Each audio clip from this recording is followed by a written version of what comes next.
आज आपण सिमिलॅरिटी या चॅप्टर मधील वेगवेगळ्या थिअरम्सवर आधारित असलेले हॉट क्वेश्चन्स बघणार आहोत. पेपरमध्ये क्वेश्चन नंबर 4 मध्ये असे प्रॉब्लेम्स येतात ज्याच्यामध्ये एकाच वेळी आपल्याला अनेक थिअरम्सचा वापर करावा लागतो, वेगवेगळे कन्सेप्ट्स वापरावे लागतात. तर असंच एक एक्झाम्पल आता आपण बघूया. In figure the vertices of square DEFG are on the sides of triangle ABC. बघा, हा एक स्क्वेअर आहे DEFG. Vertices of these square lies on the sides of the triangle ABC. Angle A is equal to 90. Then prove that. आपल्याला prove करण्यासाठी statement दिलंय, त्याला मी मुद्दाम box करून ठेवते. आपल्या डोळ्यासमोर ठेवायचे DE स्क्वेअर. बघा, हा सेगमेंट आहे. DE square is equal to BD into EC. लक्षात घ्या, ज्यावेळी अशा टाईपचे काही एक्सप्रेशन्स प्रूव्ह करायचे असतात तेव्हा आपल्याला लक्षात घ्यायचे कोणते तरी दोन ट्रायंगल्स कॉन्ग्रुएंट दाखवावे लागणार आहेत आणि तरच आपल्याला हे प्रूव्ह करता येणार आहे. आपण आता स्टेप बाय स्टेप सुरुवात करूया पहिल्या कंडिशन पासून. हा जो क्वाड्रिलॅटरल आहे तो काय आहे? स्क्वेअर आहे. Quadrilateral DEFG is a square. For square, all the four sides are congruent. Therefore, DE is equal to EF is equal to GF is equal to GD. All the four sides are congruent. त्याचप्रमाणे angles are of 90 degrees. त्यातले हे दोन angles आपण लिहून दाखवलेत. Angle GDE is equal to angle DEF is equal to 90. हा आणि हा पण 90 आहे, पण आपल्याला जे उपयोगी आहेत ते आपण लिहिलेत अँगल्स ऑफ द स्क्वेअर. आता हे अँगल्स 90 आहेत याचाच अर्थ काय? This is perpendicular to BC and FE is also perpendicular to BC. आता आपण याचाच उपयोग करून हा परपेंडिक्युलर आहे म्हणजेच हा अँगल पण 90 आहे, हा अँगल पण 90 आहे. याचाच उपयोग करून आता आपण काय करणार आहोत बघा. हा जो मोठा ट्रायंगल आहे, ट्रायंगल BAC, हा मोठा ट्रायंगल आपण या छोट्या ट्रायंगलशी सिमिलर दाखवणार आहोत. कोणता ट्रायंगल घ्यायचा आहे बघा? ट्रायंगल BAC अँड ट्रायंगल, आपल्याला पुढचा ट्रायंगल घ्यायचंय BDG. ट्रायंगल कडे लक्ष द्या. BAC and triangle BDG. या BAC चा अँगल BAC 90 डिग्रीज आहे. त्याचप्रमाणे इथे अँगल BDG इज ऑल्सो 90. त्यामुळे आपली first step, angle BAC is equal to angle BDG, each angle 90 degrees. आपण मगासपासून नावाकडे लक्ष देतोय.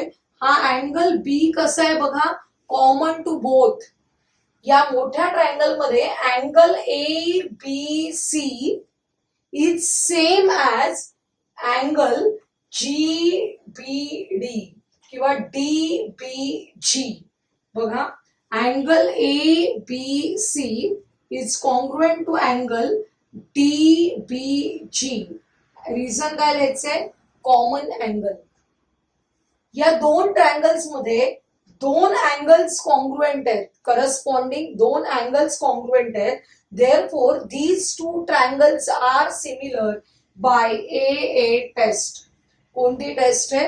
AA test. सिमिलरली, आपण सिमिलरली हा शब्द वापरला की त्याचप्रमाणे आपल्याला ट्रायंगल BAC हा या ट्रायंगलशी कॉन्ग्रुएंट दाखवायचे FEC. बघा, similarly triangle BAC is similar दाखवायचे. Triangle BAC is similar to triangle FEC. Similarly लिहिलं याचाच अर्थ कोणत्या टेस्टने ते पण सिमिलर होणार आहे? AA test. कारण या दोघांमध्ये सुद्धा हा अँगल 90-90 आहे आणि यातला कॉमन अँगल कोणता आहे? C. Angle C is common for BAC and FEC also. लक्षात येते? आता काय झालं बघा, या स्टेटमेंट कडे लक्ष द्या. Angle BAC is similar to BDG आणि इथे angle BAC is similar to FEC. या दोन्ही स्टेटमेंटच्या जी LHS आहे ती सारखी आहे. जर LHS सारखी असेल तर RHS पण काय असणार आहे? सारखी असणार आहे. Therefore, BDG is similar to triangle FEC. कोणते ट्रायंगल आहेत हे?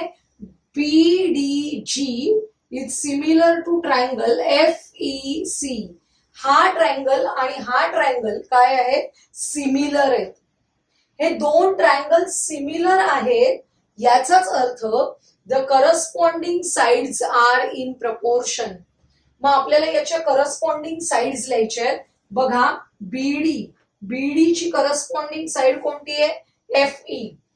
BD upon EF is equal to GD upon EC. GD upon EC. लक्षात घ्या, आपण BD आणि EC आपल्याला प्रूव्ह दॅटच्या स्टेटमेंट मधले आहेत BD अँड EC. त्यामुळे आपण यातल्या BD करस्पॉन्डिंग असलेली साइड बघायची आहे. BD करस्पॉन्डिंग असलेली साइड कोणती आहे? EF. रेशो झाला BD upon EF is equal to इथे EC.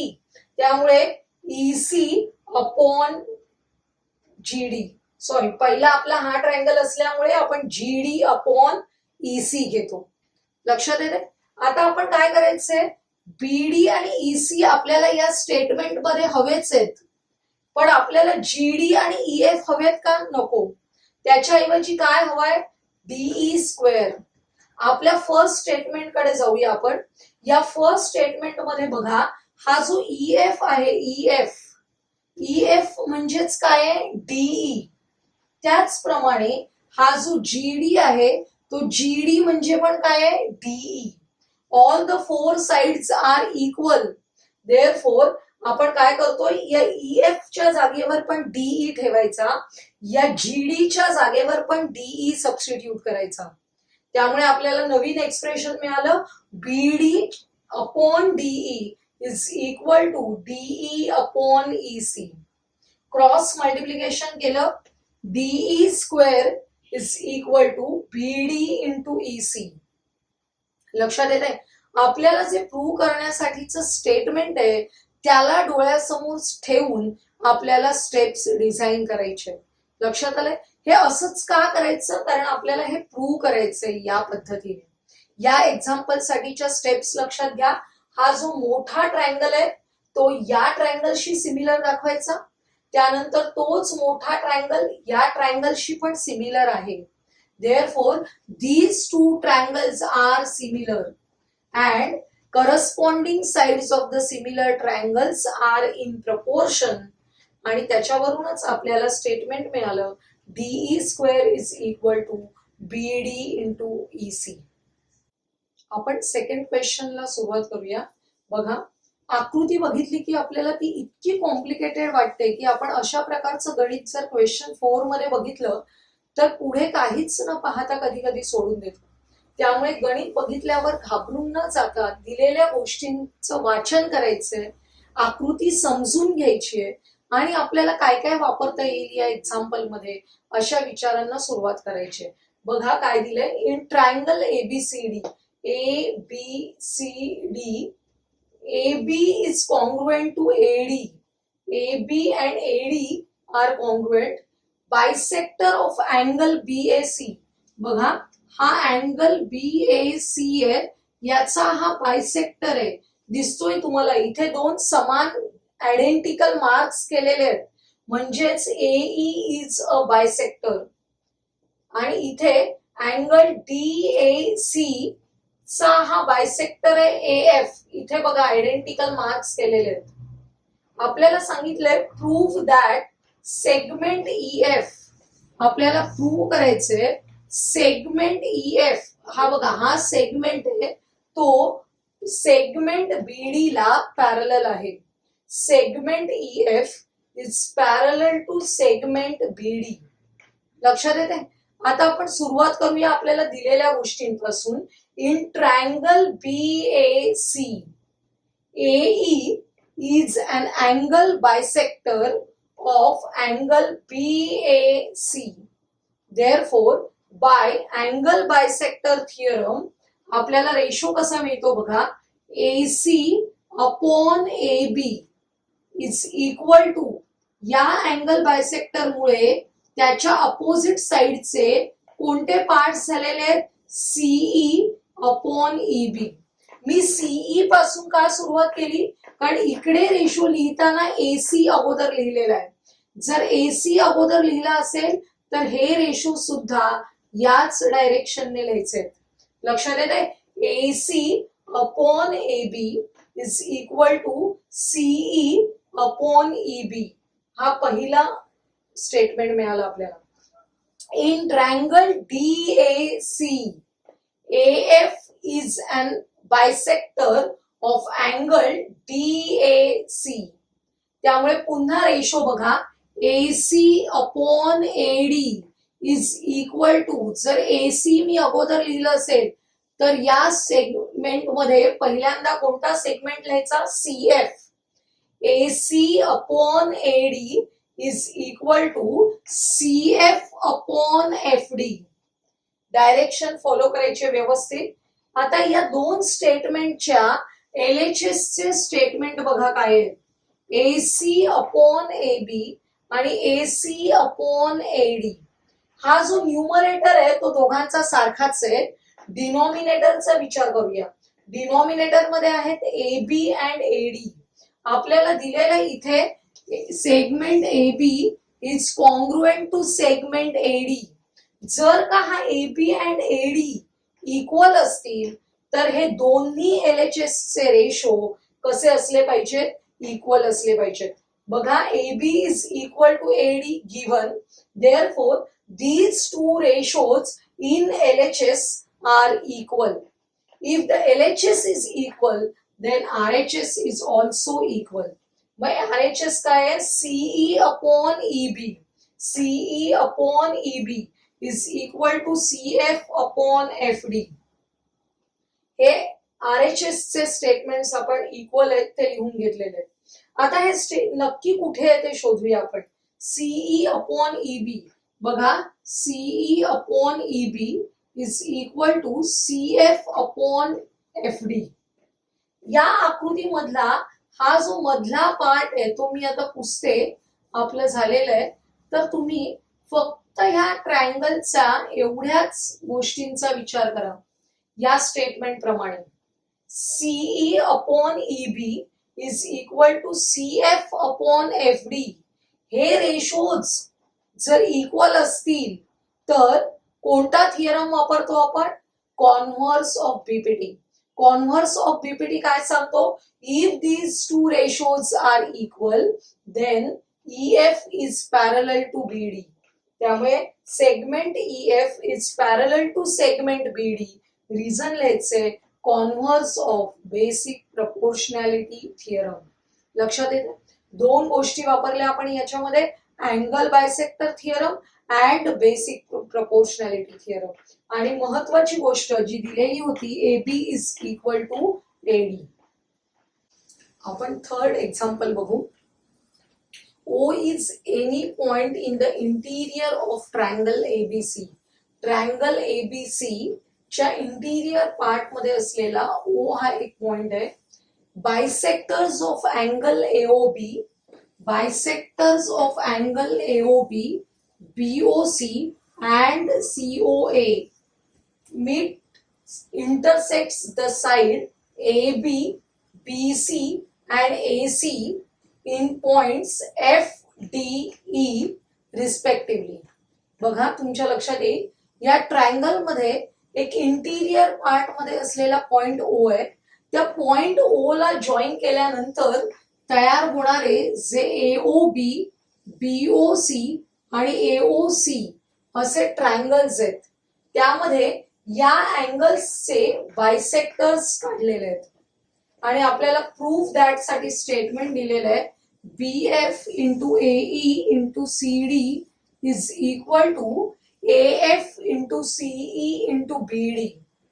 आपल्याला आकृतीमध्ये आयडेंटिकल मार्क्स वरूनच कळतं की अँगल बायसेक्टर थिअरम आपल्याला यूज करायचंय.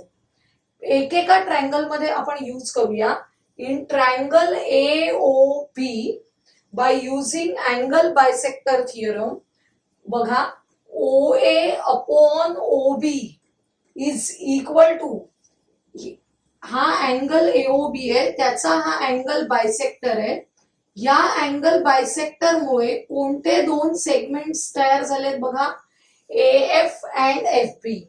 त्यामुळे OA upon OB is equal to AF upon FB.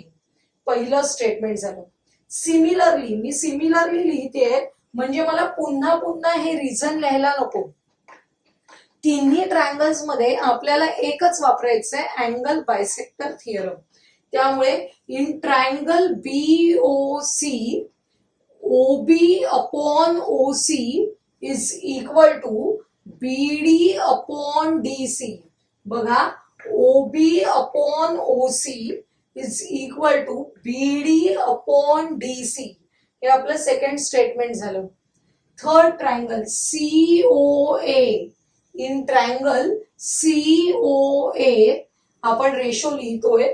पहिला रेशो आपला OC upon OA is equal to OC side घेतलेली असेल तेव्हा नेहमी CE पासून सुरुवात करायची. CE अपॉन EA किंवा AE. लक्षात येते आपला ट्रायंगल आहे COA. त्यातला आपण रेशो लिहिताना पहिल्यांदा साइड घेतलेली आहे OC. OC upon OA is equal to CE upon EA किंवा AE लिहिलं तरी चालणार आहे. आता हे तीन स्टेटमेंट तुम्हाला मिळालेले आहेत by using angle bisector theorem. या तिन्ही स्टेटमेंट्सचं मल्टिप्लिकेशन करायचं. Multiplying 1 2 3 we get. मल्टिप्लिकेशन करताना काय करायचं सगळ्या RHSचं एका साइडला RHS ला मल्टिप्लिकेशन करायचं. LHSच्या टर्म्सचं LHS ला मल्टिप्लिकेशन करायचं. RHS मध्ये लिहून घेतलं OA upon OB multiplied by OB upon OC multiplied by OC upon OA is equal to इकडे AF upon FB is into BD upon DC into CE upon AE. अशा प्रकारे multiplication करताना तुमच्या लक्षात येईल हा जो OA आहे तो या OA बरोबर कॅन्सल होतोय. हा OB या OB बरोबर कॅन्सल होतोय. OC या OC बरोबर कॅन्सल होतोय. म्हणजेच या बाजूच्या सगळ्या टर्म्स कॅन्सल झाल्या. याचाच अर्थ LHS इज इक्वल टू किती राहिलेलं आहे 1. सगळं कॅन्सल झालं म्हणजे 1 शिल्लक राहतो. इथे आपण न्यूमरेटर मध्ये या सगळ्या टर्म्स लिहूया डिव्हायडेड बाय डिनॉमिनेटर मध्ये या टर्म्स.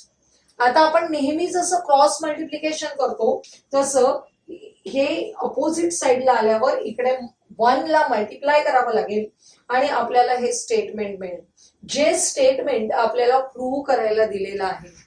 लक्षात येते याच्यामध्ये थोडीशी अदलाबदल असेल. आता इथे BF AE CD तो क्रम आपण इथे लास्ट स्टेटमेंटला बदलून घ्यायचा आहे. लक्षात आलं.